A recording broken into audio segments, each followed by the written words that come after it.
pertanyaan kita adalah sekarang, lalu bagaimana kita sudah mengetahui bahwa banyak orang yang memanipulasi cinta ini atas nama cinta, lalu apa yang harus kita lakukan untuk itu supaya cinta kita cinta sejati? Saya masih ingat ketika ketemu dengan Ustadz Fatih Karim tahun 2002, waktu itu saya masih galau gitu kan ya, galau masih pacaran, sudah masuk Islam tapi masih pacaran, lalu kemudian setiap minggu saya datang ke Ustadz Fatih Karim, waktu itu masih tinggalnya di daerah Cimahpar ya Kang ya. Di Cimahpar datang sana curhat, curhatnya apa? Galau, ini gimana? Ketika di Bogor kita belajar Islam, ketika di Bogor kita mengkaji Islam, di Jakarta kita maksiat lagi. Maka nggak ada cara lain, Ustadz Fatih yang menasihati tapi tidak sadis ya gitu kan ya, menasihati dengan baik, dengan porsinya, bahwa yang namanya cinta itu terbiasa. Jadi urusan cinta itu urusan terbiasa. Kalau kata orang Jawa, weting tresno jalaran soko kuliner. Jadi munculnya cinta itu gara-gara sering makan-makan bareng. Nggak sering terbiasa. Jadi sering sinetron bareng bisa juga. Nah itu juga bisa, itu contohnya. Itu bisa menikah itu. Jadi karena cinta itu datang karena terbiasa teman-teman sekalian, maka kecintaan kita terhadap segala sesuatu itu karena terbiasa. Contoh, ada orang mengatakan begini, Ustadz, kalau saya sudah lepas dari yang namanya pacaran, tapi kan yang namanya cinta ini kan nggak bisa untuk dihalangi seperti kata Ustadz Fatih Karim tadi. Lah kita sudah lepas daripada pacaran, tapi kita ini kan galau. Lalu mau ngapain kita? Kalau kita sudah terbiasa pacaran terus kemudian mau move on dari pacaran seperti apa? Sekarang saya ini nggak bisa move on Ustadz, kepikir-pikir terus. Ya tadi, weting tresno jalaran soko kuliner tadi. Maka saya tanya tadi, kamu nggak bisa move on, kamu sering nggak stalking Twitternya? Iya Ustadz. Pasti kamu sering buka Facebooknya? Iya Ustadz. Nonton film Korea? Iya, ya gimana bisa move on? Jadi kan ingat-ingat terus. Makanya kalau orang mau move on gitu kan, orang mau kemudian lewat daripada masa-masa pacaran ini dan nikah dia belum sanggup, kan nggak semua orang kan kayak Mas Wisnu gitu kan ya, diterima sekali ngelamar gitu kan ya. Nggak semua orang kan seberuntung saya ketika sebelum lulus bisa menikah. Itu mahasiswa berprestasi ya teman-teman saya. Jadi menikah sebelum lulus. Nah tapi kan nggak semua orang seperti itu. Nah kalau belum bisa, lantas apa yang kita lakukan? Cinta ini harus disalurkan ke tempat yang benar. Ada orang yang bilang begini, Ustadz saya kok nggak bisa mencintai Allah ya? Padahal kan kita harus mencintai Allah lebih daripada segala-galanya. Padahal kita harus mencintai Rasul lebih daripada segala-galanya. Pertanyaan saya sederhana, weting tresno jalaran soko kulino tadi. Pertanyaan saya sederhana, Anda berapa jam ketika stalking Twitter mantan, atau stalking Twitter cewek dibandingkan baca Al-Quran? Dibandingkan baca sirah? Dibandingkan kemudian mengetahui perjuangan Rasulullah? Dibandingkan antum terjun langsung di bidang dakwah, kayak Ustadz Fatih, nempel pamflet, kemudian kita dakwah malam-malam, ngumpul, bahas tentang Islam, sweeping orang pacaran. Oh nikmat banget zaman dulu gitu kan ya. Sekarang udah nggak ada lagi. Dulu di BKIM kita begitu. Di BKIM rapatnya malam-malam, pulang rapat jam 1 gitu kan ya. Kemudian mampir ke tempat tukang makan kue tiaw gitu kan ya. Makan makan nasi goreng dan sebagainya. Nikmat. Nah ternyata ketika saya kemudian mendalami itu, awalnya coba tanya sama Ustadz Fatih Karim, awal ketika saya masih pacaran, datang ke Bogor hari Senin, Selasa, Rebo, hari Kamis saya sudah bilang sama teman saya yang orang Batak.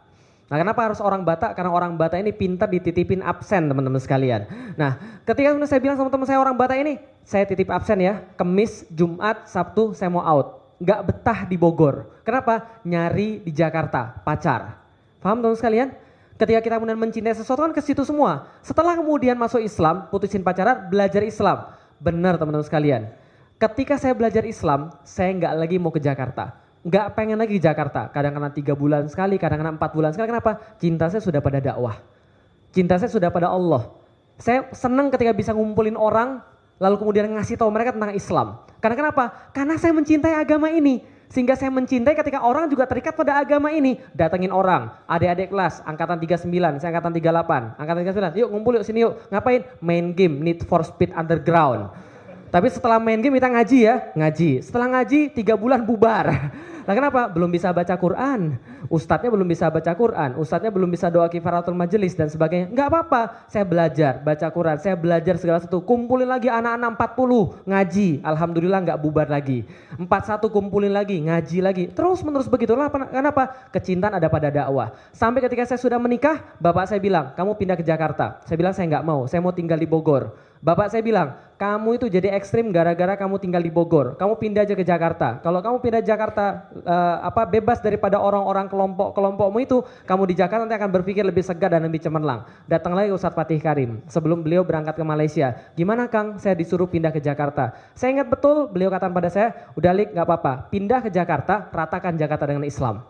Itu kemudian saya ingat, maka saya pindah ke Jakarta, saya ratakan Jakarta dengan Islam. Kita buktikan bahwa kita ini memang agen-agennya Allah. Kecintaan kita pada Allah. Nanti kalau Allah sudah mencintai Anda, karena Anda mencintai Allah lebih daripada segala-galanya, mencintai Rasul lebih daripada segala-galanya, dan Allah sudah mencintai Anda, gak usah takut. Allah pilihin hamba-hamba yang terbaik di antara hamba-hamba yang dia cintai, untuk nanti mencintai Anda semua insya Allah. Di waktu yang tepat, di saat yang paling tepat, di tempat yang paling bagus, dengan cara yang paling indah. Wallahu a'lam bishawab, itu harus dilakukan. Jadi dakwah, ngaji. Lihat nih orang yang sudah kenyang pacaran. Ya kan ya? Sudah kena bully lagi. Sudah kenyang pacaran, tapi nggak mau lagi mencari kehidupan yang lebih baik. Apa? Islam. Kegalauan artis-artis luar biasa. Ya Mas ya? Dewi Sandra, yang terbaru, baru pulang sama Ustadz Fatih Karim, Mbak Bella. Gitu kan ya? Siapa lagi Kang? Yulia Rahman, Risti Tagor dan sebagainya. Orang sudah kenyang hedonis, udah kenyang dengan kehidupan dunia. Mereka akhirnya apa? Nggak dapat kebahagiaan di situ. Antum sudahlah nggak begitu cakep, gitu kan? Kaya juga enggak, maksiat pula, itu mau jadi apa gitu kan. Enggak. Jadi ya maksud ini orang-orang sudah kenyang maksiat gitu loh maksudnya. Ini masih mau cari kebahagiaan kepada Islam. Artinya apa? Kita ini yang dari awal sudah ditaruh Islam pada kita. Harusnya kita merasa lebih bahagia. Bisa dipahami teman-teman sekalian. Maka Mas Wisnu tadi benar, jangan contoh tindakan dengan saya. Sama, akhirnya apa? Insya Allah sebentar lagi Mas Wisnu akan merilis. Judulnya bosan apa? Nyesel pacaran. Nyesel pacaran ngaji yuk, nah itu kemudian judulnya. Tunggu aja teman-teman sekalian. Nah itu kan dakwah tadi supaya memperkenalkan bahwa ini loh, kecintaan terhadap Allah ini ternyata lebih nikmat daripada segala-galanya. Kecintaan terhadap dakwah itu lebih nikmat daripada segala-galanya. Coba deh kalau nggak percaya, gabung dengan teman-teman BKIM. Karena saya dulu di BKIM, saya rekomendasikan gabung dengan teman-teman BKIM. Gabung, coba lihat dakwah itu seperti apa. Coba rasain dakwah itu seperti apa. Bagaimana cara mencintai Allah dan Rasulnya. Caranya gampang, habiskan waktu lebih banyak untuk Allah dan Rasul. Wallahu a'lam bishawab.